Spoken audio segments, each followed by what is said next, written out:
అలాగే నా పేరు మైత్రి వెంకటమై ఛానల్ కారణం మన ఛానల్ సబ్స్క్రైబ్ చేసుకోకపోతే ఇప్పుడు సబ్స్క్రైబ్ చేసుకోండి. పక్కనే ఉన్న బెల్ ఐకాన్ క్లిక్ చేసి ఆల్లో పెట్టుకోండి. నా ఫర్దర్ వీడియోస్ మిస్ అవ్వకుండా చూడొచ్చు. చాలా మంది చూస్తున్నారు కానీ సబ్స్క్రైబ్ చేసుకోవట్లేదు. So please try to subscribe and click the bell icon also. Hi friends, మీరు ఎప్పుడైనా సరే 5,000 రూపాయల ప్రొడక్ట్ 250 రూపాయలకి రావడానికి గమనించారా? లేదు కదా. కానీ అమెజాన్, ఫ్లిప్కార్ట్ లాంటి కంపెనీస్ ఏం చేస్తూ ఉంటాయంటే కొన్ని గోల్డెన్ హవర్స్ టైంలో మెగా డీల్స్ ఇస్తూ ఉంటాయి. ఆ డీల్స్ టైంలో ఒక్కొక్క ప్రొడక్ట్ మీద 90% నుంచి 95% వరకు డిస్కౌంట్ అయితే ఉంటుంది. అయితే ఈ డీల్స్ కోసం మీరు కాన్స్టెంట్గా ఆ యాప్స్ చెక్ చేస్తూ ఉండలేదు కదా. కానీ మీకోసం నేను వాటన్నిటిని కూడా కాన్స్టెంట్గా చెక్ చేస్తూ ఉంటాను. అండ్ దాంట్లో ఎప్పుడు ఏ డీల్ పెట్టినా కూడా ఇమీడియట్గా మీకు ఆ ప్రొడక్ట్ని అయితే షేర్ చేస్తాను. మీరు ఇమీడియట్గా ప్రొడక్ట్ని పర్చేస్ చేయొచ్చు దాని నుంచే. అండ్ అంతేకాదు కొన్ని ఎక్స్ట్రాడినరీ ప్రొడక్ట్స్ ఉంటాయి, వాటిని మీరు బయట ఎక్కడ కూడా చూడరు.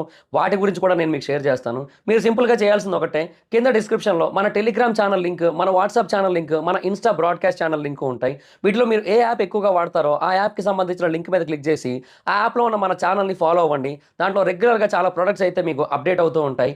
అండ్ ఆ ప్రొడక్ట్స్లో మీకు ఏది నచ్చినట్టయితే దాన్ని మీరు కొనుగోలు చేయొచ్చు వెంటనే. సో డిస్క్రిప్షన్లో లింక్స్ ఉన్నాయి, వెంటనే ఫాలో అవ్వండి. సో బేసిక్గా ఈ టాపిక్ గురించి రియాక్ట్ అవ్వమని, రెస్పాండ్ అవ్వమని లాస్ట్ ఫ్యూ డేస్గా కొంతమంది నన్ను అడుగుతూ ఉన్నారు ఇన్స్టాగ్రామ్లో. నా Instagram ID Jabardasth Mahidhar. So అక్కడ నాకు చాలామంది మెసేజ్ చేసి అడుగుతున్నారు. మీరు కూడా ఏదైనా ఒక టాపిక్ గురించి వీడియో చేయమని అడగాలనుకుంటే నాకు అక్కడ మెసేజ్ చేయండి, నా గురించి వీడియో చేయడానికి ట్రై చేస్తాను. అయితే టాపిక్ ఏంటంటే, వైజాగ్లో గవర్నమెంట్ ఒక ఆపరేషన్ చేపట్టింది. ఆ ఆపరేషన్లో భాగంగా గవర్నమెంట్ ఏం చేస్తుందంటే, వైజాగ్లో ఏవైతే ఎంక్రోచ్మెంట్స్ ఉంటాయో, అంటే వాటిని ఇల్లీగల్ ఎంక్రోచ్మెంట్స్ అని కూడా చెప్పలేము యాక్చువల్గా. ఎందుకంటే వాళ్ళలో చాలామంది కరెంటు బిల్లులు కడుతున్నారు అండ్ చాలామంది ట్యాక్సెస్ కడుతున్నారు, ఇవన్నీ ఉన్నాయి కాబట్టి అవి కంప్లీట్గా అవుట్ రైట్ ఇల్లీగల్ అని కూడా చెప్పలేదు. కాకపోతే ఏంటంటే, ఇప్పుడు రోడ్ దేనికి, వెహికల్స్ వెళ్ళడానికి ఆర్ పీపుల్ వాక్ చేయడానికి, ఒక లొకేషన్ నుంచి ఇంకో లొకేషన్కి వెళ్ళడానికి. బట్ రోడ్స్ని స్ట్రీట్ వెండర్స్ ఏంటంటే చాలామంది వాళ్ళ బిజినెస్ ప్లాట్ఫామ్ కింద మార్చేసుకున్నారు. సో చాలా చోట్ల జరిగింది అలాగా. అంటే వైజాగ్లోనే ఇలా జరిగిందని అయితే మనం చెప్పలేము. ప్రపంచంలోనే ఆల్మోస్ట్ అన్ని చోట్ల ఇలా జరుగుతుంది. ఎస్పెషల్లీ ఇండియాలోని అన్ని చోట్ల ఇది జరుగుతుంది. వేరే కంట్రీస్లో అలా ఉండకపోవచ్చు లేండి, మన దగ్గర ఉంటుంది. ఆల్మోస్ట్ ఇండియాలోని ప్రతి సిటీలోని ప్రతి డిస్ట్రిక్ట్లోని కూడా ఇలాగైతే ఉంటుంది. సో వైజాగ్లో అలా చాలా చోట్ల ఉన్నాయి. వాటన్నిటినీ కూడా గవర్నమెంట్ తొలగించేసింది. అంటే ఇప్పుడు వైజాగ్లో స్ట్రీట్ ఫుడ్ కోర్ట్ ఉంది, దాన్ని కంప్లీట్గా తీసేసింది. అక్కడ కంప్లీట్గా తీసేసింది ఆ స్ట్రీట్ ఫుడ్ కోర్ట్ మొత్తాన్ని కూడా. అరౌండ్ 50 షాపులు ఎన్నో ఉంటాయి అక్కడ, వాటన్నిటినీ తీసేసింది. ఆ తర్వాత ఎంవీపీలో కానీ, పెందుత్తులో కానీ, వేరే సైడ్ కానీ, ఈ సిటీ మొత్తాన్ని కూడా చూసుకుంటే ఎక్కడైతే అంటే ఆక్రమణలు అంటారు తెలుగులో, అలాంటివి ఎక్కడైతే కనబడతాయో వాటన్నిటినీ తీసేసింది లిటరలీ.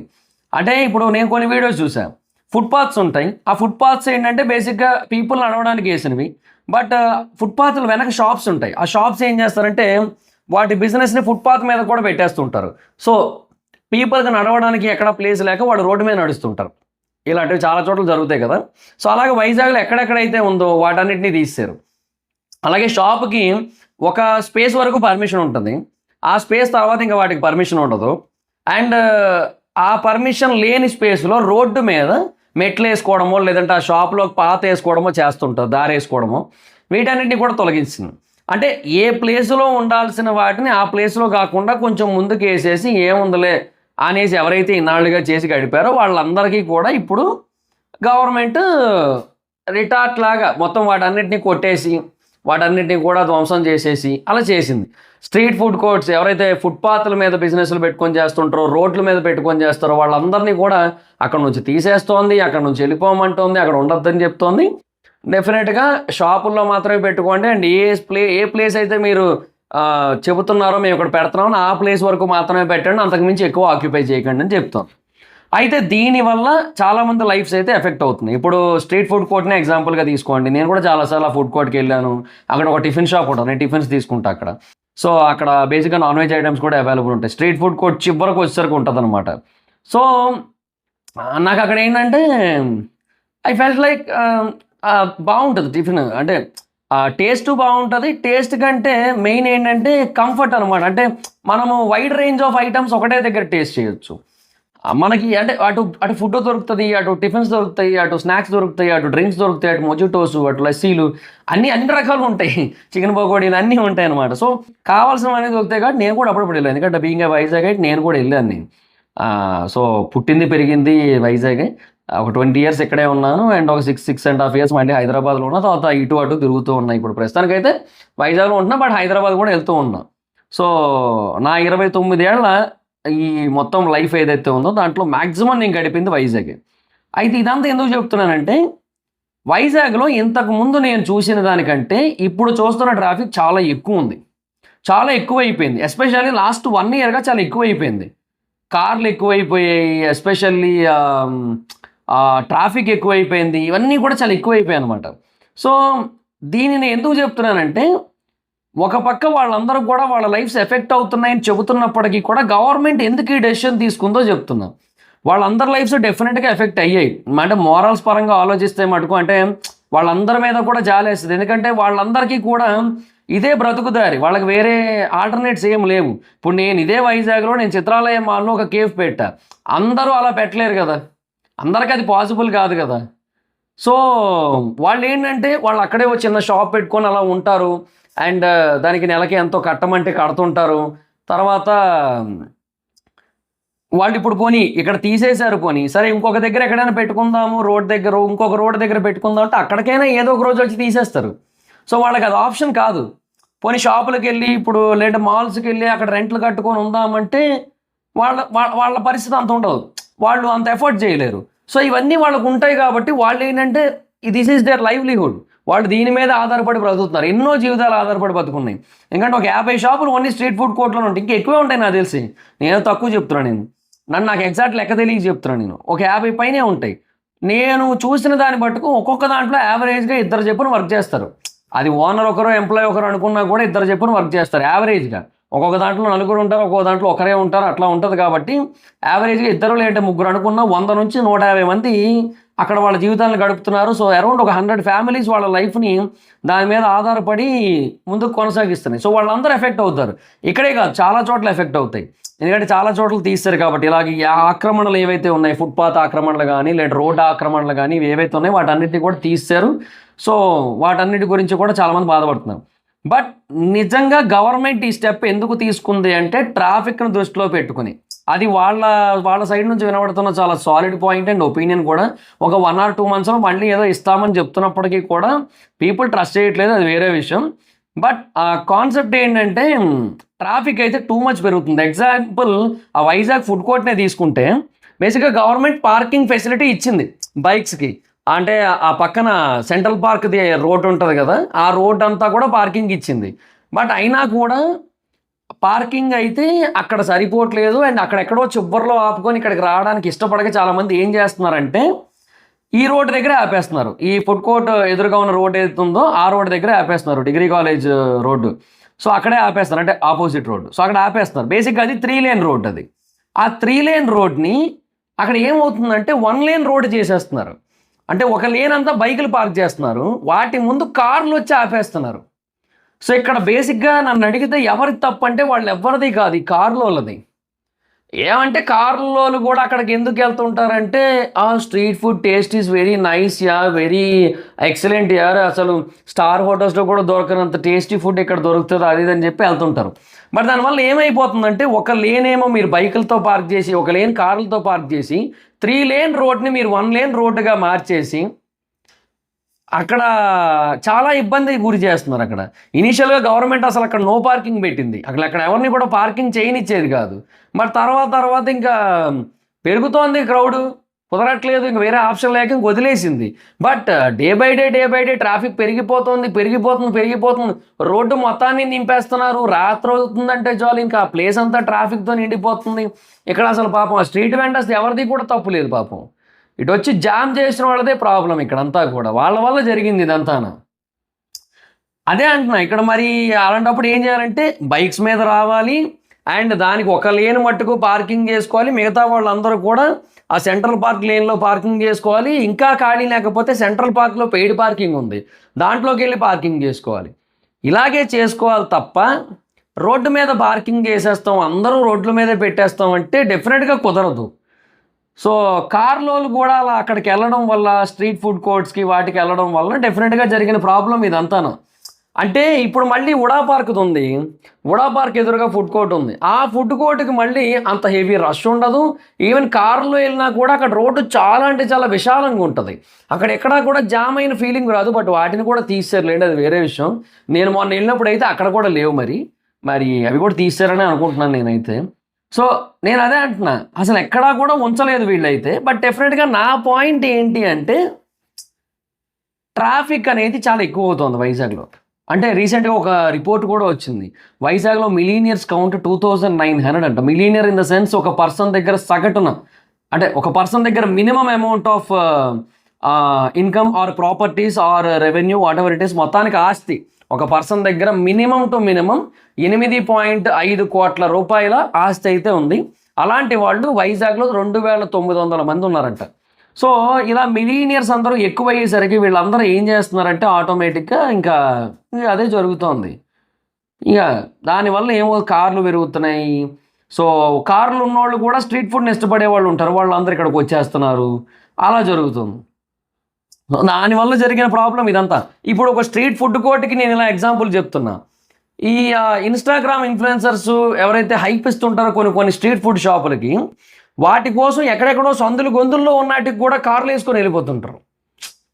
అంటే అప్పుడు అది ఎలా ఉంటుందంటే కార్లో కూర్చొని తినడం అనేది ఒక నెక్స్ట్ లెవెల్ మజా ఫీలింగ్ ఉంటుంది, కాదన్ను. కానీ దానివల్ల ట్రాఫిక్ ఇబ్బంది, కంజెక్షన్ సో అది వస్తుంది అన్నప్పుడు అది కొంచెం ఇబ్బందే కదా. సో అదే అంటున్నా, దానివల్ల జరిగిన ప్రాబ్లం ఇదంతా కూడా. ఒక స్ట్రీట్ ఫుడ్ కోర్ట్ ఆర్ ఒక స్ట్రీట్ వెండర్ బిజినెస్ చేసుకోవడం ఎప్పుడు కూడా ఎవరికి ప్రాబ్లం కాదు, ఈవెన్ గవర్నమెంట్ కూడా ప్రాబ్లం కాదు. బట్ అక్కడికి వచ్చే కస్టమర్స్ ఎవరైతే ఉంటారో వాళ్ళు బై వాక్ వచ్చి వెళ్ళిపోతే ఎవరికి ఆ ప్రాబ్లం ఉండదు. Or basic vehicles like bikes, scooties ఇలాంటి వాటిల్లో వచ్చినా ఎవరికి ఇబ్బంది ఉండదు. బట్ ఆ లార్జ్ వెహికల్స్లో వచ్చి 4 వీలర్స్లో వచ్చి వాటిని అక్కడే పార్క్ చేసి ట్రాఫిక్ మొత్తాన్ని ఇబ్బంది పెట్టి అట్లా చేయడం వల్ల వచ్చిన ప్రాబ్లం ఇదంతా కూడా. ఇది ఏదో ఒక్క దగ్గర జరిగిందా అంటే లేదు కదా, అన్ని చోట్ల జరుగుతోంది. సో అందుకని గవర్నమెంట్ ఈ డెసిషన్ అయితే తీసుకుంది. బట్ దీనివల్ల డెఫినెట్గా కొంతమంది లైఫ్స్ ఎఫెక్ట్ అవుతున్నాయి. అండ్ రేపు అన్న రోజు మెట్రో వచ్చిందంటే డెఫినెట్గా వీళ్ళందరికీ ఇబ్బంది. ఇప్పుడు మెట్రో వచ్చింది, అప్పుడు గవర్నమెంటే ఒక స్టెప్ తీసుకోవాలి నన్ను అడిగితే. ఆ మెట్రో వచ్చినప్పుడు బేసిక్గా హైదరాబాద్లో మెట్రోలోనో ఎక్కడో వేరే మెట్రో అనుకుంటా, ఐ థింక్ పుణే మెట్రోను, ఢిల్లీ మెట్రోను, ఆ మెట్రో కింద బేసిక్గా క్రికెట్ ఆడుకోవడానికి ఆ మినీ స్టేడియంస్ కానీ లేదంటే రెస్టారెంట్స్ కానీ అవన్నీ మెట్రో కిందే ఉంటాయి. యూనో ఆ మెట్రో పిల్లర్స్ ఏవైతే ఉంటాయో దాన్నే కొంచెం పెద్దగా కడతారు, అంటే 2 లేన్ మెట్రోసే. బట్ దానికి ఏం చేస్తారంటే ఆ ఉన్న స్పేస్ అంతా కూడా ఆ మెట్రోకి అన్నట్టే ఇచ్చేస్తారనమాట. సో ఆ మధ్యలో ఏదైనా పెట్టుకోవచ్చు. సో అలాగా అవన్నీ చేసుకోవచ్చు. బట్ అక్కడ కూడా వాళ్ళకి ఒక ప్రాబ్లం ఉంది, మళ్ళీ పార్కింగ్ సమస్యే. ఆ రోడ్డు మధ్యలో పార్క్ చేయలేరు, ఇంకెక్కడో పార్క్ చేసుకోవాలి, అవతల ఎక్కడో పార్క్ చేసుకోవాలి, ఇక్కడికి రావాలి, వచ్చి తినాలి, ఆర్ మెట్రో పార్కింగ్లో పార్క్ చేసుకోవాలి, ఇవన్నీ ఉంటాయి. సో ఏదైనా సరే స్ట్రీట్ ఫుడ్ అనేది ఒక పర్టికులర్ ఏరియా వరకు పరిమితం అయితే పర్లేదు. మీకు హైదరాబాద్లో డిఎల్ఎఫ్ ఫుడ్ కోర్ట్ని మీకు ఎగ్జాంపుల్ చెప్తా. డిఎల్ఎఫ్ ఫుడ్ కోర్ట్ బేసిక్గా గచ్చిబౌలిలోని ఒక మంచి ప్రైమ్ ఏరియా, అటు జేవీ కాలనీ ఇవన్నీ ఉంటాయి. సో వాటిలో ఉంటుంది అది. ఈ డిఎల్ఎఫ్ ఫుడ్ కోర్ట్ని చాలామంది ఇష్టపడతారు, ఎక్కడెక్కడ నుంచో బైకులు వేసుకొని మరి ఆ ప్రాంతానికి వస్తారు. బట్ మోస్ట్లీ బైక్సే వస్తారు. అండ్ డిఎల్ఎఫ్ ఫుడ్ కోర్ట్ ఎప్పుడు వెళ్ళినా రష్ ఉంటుంది. దానికి రీజన్ ఏంటంటే సగం మంది సాఫ్ట్వేర్ ఎంప్లాయీస్ ఉంటారు. ఆ డిఎల్ఎఫ్ ఎంప్లాయీస్ కానీ లేదంటే పక్కనే టీసీఎస్ ఉంది, ఆ టీసీఎస్ ఎంప్లాయీస్ కానీ వీళ్ళందరూ కూడా బై వాక్ వచ్చేస్తారు. ఫైనాన్షియల్ డిస్ట్రిక్ట్ నుంచి ఒకటే బైక్ మీద ముగ్గురు వచ్చేసి తినే మళ్ళీ పిక్ చేసుకొని ఇంకొక ఇద్దరిని పిక్ చేసుకొని వచ్చి అలా చేసిన సందర్భాలు కూడా ఉంటాయి. సింగిల్ బైక్ ఉంటుంది అక్కడ. సో అలా తిరుగుతుంటారు అక్కడ సాఫ్ట్వేర్ ఎంప్లాయీస్. చెప్తున్నాను నేను నార్మల్గా, ఆ సాఫ్ట్వేర్ ఎంప్లాయీస్, ఈ ఇన్స్టాగ్రామ్ చుక్కలు చాలామంది అక్కడే ఉంటారు. రీల్స్ చేసే బ్యాచ్, యూట్యూబ్లో షార్ట్స్ చేసేటోళ్ళు కూడా చాలామంది అక్కడే ఉంటారు. వీళ్ళంతా బై వాక్ వెళ్ళిపోతారు, బై వాక్ వెళ్ళి తింటారు. నేను డిఎల్ఎఫ్లో ఎప్పుడు వెళ్ళి చూస్తాను, వరలక్ష్మి టిఫిన్స్ అబ్బా అక్కడ ఉంటుంది. అక్కడ డిఎల్ఎఫ్ ఫుడ్ కోర్ట్ స్టార్టింగ్లో ఉంటుంది. మీరు నమ్మరు, ఎప్పుడు వెళ్ళినా రష్ ఉంటుంది. బయట చూస్తే 7-8 బైకులు ఉంటాయి అంతే, 7 లేదంటే మహా అయితే ఒక 10-12 బైకులు ఉంటాయి అంతే. ఎందుకయ్యా అంటే అందరూ నడుచుకుంటూ వచ్చేస్తారు హాస్టల్స్ నుంచి. పక్కనే అన్ని హాస్టల్స్, అన్ని బాయ్స్ హాస్టల్స్, గర్ల్స్ హాస్టల్స్, అందరూ నడుచుకుంటూ వస్తారు. మిగతా వాళ్ళు ఎప్పుడో చాలా రేరు అక్కడికి రావడం, ఎక్కడెక్కడ నుంచో దూరంగా రావడం తక్కువ, అలా ఉంటుంది అనమాట. సో వచ్చినప్పటికీ కూడా హెవీ ట్రాఫిక్ ఉండదు. అందుకే వెరీ రేర్ అనమాట, వెరీ రేర్ కేసెస్లో జరుగుతుంది అలాగా. సో అది నేను చెప్పేది. అట్లా ఒక రెస్టారెంట్ కానీ, ఒక కేఫ్ కానీ, ఒక స్ట్రీట్ ఫుడ్ కానీ ఏవైనా సరే ఆ ట్రాఫిక్ ఇబ్బంది లేకుండా ఉన్నట్టయితే ఒక స్ట్రీట్ ఫుడ్ అయినా ఏదైనా సరే ట్రాఫిక్ ఇబ్బంది లేకపోయినట్టయితే ఎక్కడెక్కడ నుంచైనా రావచ్చు. ట్రాఫిక్ ఇబ్బంది పెట్టేటట్టయితే అది ఓన్లీ లోకల్ ఏరియా వరకు మాత్రమే రిస్ట్రిక్ట్ అయ్యి ఉండాలి. అది. సో, అట్లాగుంటే ఎలాంటి ఇబ్బంది ఉండదు. ఎవరికీ ఇబ్బంది ఉండదు. గవర్నమెంటే మిమ్మల్ని ఇబ్బంది పెట్టదు. బట్ దీనివల్ల ఓవరాల్‌గా జరిగిందేంటంటే ఇది ప్రాబ్లమ్. అండ్ మెట్రో ఇప్పుడు అప్పుడే వచ్చేద్దా అంటే రాదు పోనీ. ఏదో మెట్రో కోసం అని చెప్తున్నారు కానీ మెట్రో ఇప్పుడు అప్పుడే వచ్చేస్తా అంటే రాదు. అది ఇంకా డీపీఆర్ స్టేజ్‌లోనే ఉంది. ఏదో కొంచెం ముందుకెళ్ళింది అంతే. సో, వైజాగ్‌ని అందుకే డీపీఆర్ సిటీ అంటారు అందరూ కూడా. అన్ని డీపీఆర్ స్టేజ్‌లోనే ఉంటాయని చెప్పి. ఆ మెట్రో ఎప్పుడు ముందుకెళ్తదో తెలీదు. ఆ ఫ్లోటింగ్ బ్రిడ్జ్ బాక్సులు ఎందుకు పీకేశారో తెలీదు. అదేంటది కైలాసగిరి మీద వాకింగ్ గ్లాస్ బ్రిడ్జ్ ఎప్పుడు ఓపెన్ అవుతుందో తెలీదు. ఏమీ తెలీదు కంప్లీట్‌గా. అది అలా ఉంది పరిస్థితి. సో, దానివల్ల ఏంటంటే కొంచెం ఇబ్బందే. సో, అది పాయింట్. చూద్దాం లెట్స్ సీ ఏంటో మరి ఇంకా. సో, ఇది అంటే లైవ్‌లో ఉండి అక్కడ ప్రాబ్లమ్ ఏంటో నేను ఆల్రెడీ ఎక్స్‌పీరియన్స్ చేసి చూసున్నాను కాబట్టి ఆ ట్రాఫిక్ ఇష్యూ అని దాన్ని బట్టి నేను చెబుతున్న ఒపీనియన్ ఇది. బట్ మీకేమనిపించిందనేది మీ ఒపీనియన్ చెప్పండి. ఓవరాల్ ఇష్యూని మీరు చూసిన దాన్ని బట్టి, మీరు అర్థం చేసుకున్న దాన్ని బట్టి మీకేమనిపించిందనేది చెప్పండి. సో, ఇప్పుడు బేసిక్‌గా ఏ ఏరియాస్‌లో అయితే ఒకప్పుడు ఇవన్నీ ఉండేవి, ఇప్పుడు లేవో ఆ ఏరియా అంతా కూడా చాలా ఫ్రీ ట్రాఫిక్ ఫ్లో ఉంటుంది. ఇంతకుముందు అలా ఉండేది కాదు. అది ఎందుకు దీని పేరేంటి చెన్నై షాపింగ్ మాల్ ఉంటాయి డాబా గార్డెన్స్ దాని పక్కవన్నీ తీసేశారు. అదైతే లిటరల్లీ చెప్తున్నా ఘోరాతి ఘోరంగా జామ్ అబ్బా.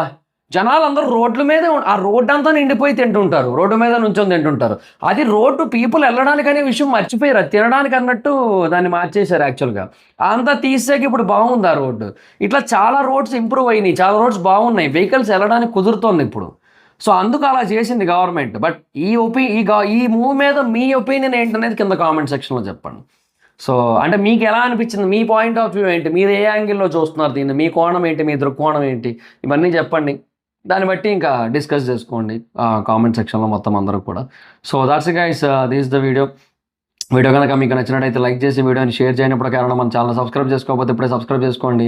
పక్కనే ఉన్న బెల్ ఐకాన్ క్లిక్ చేసి ఆల్‌లో పెట్టుకోండి. నా ఫర్దర్ వీడియోస్ మిస్ అవ్వకుండా చూడొచ్చు. చాలా మంది చూస్తున్నారు కానీ సబ్స్క్రైబ్ చేసుకోవట్లేదు. So, please try to subscribe and click the bell icon also. నా ఇన్‌స్టాగ్రామ్ ఐడి ఎవరస్ మీద మేము కూడా వచ్చి ఫాలో అవ్వచ్చు. Thank you so much guys. Bye. Next video. Bye by.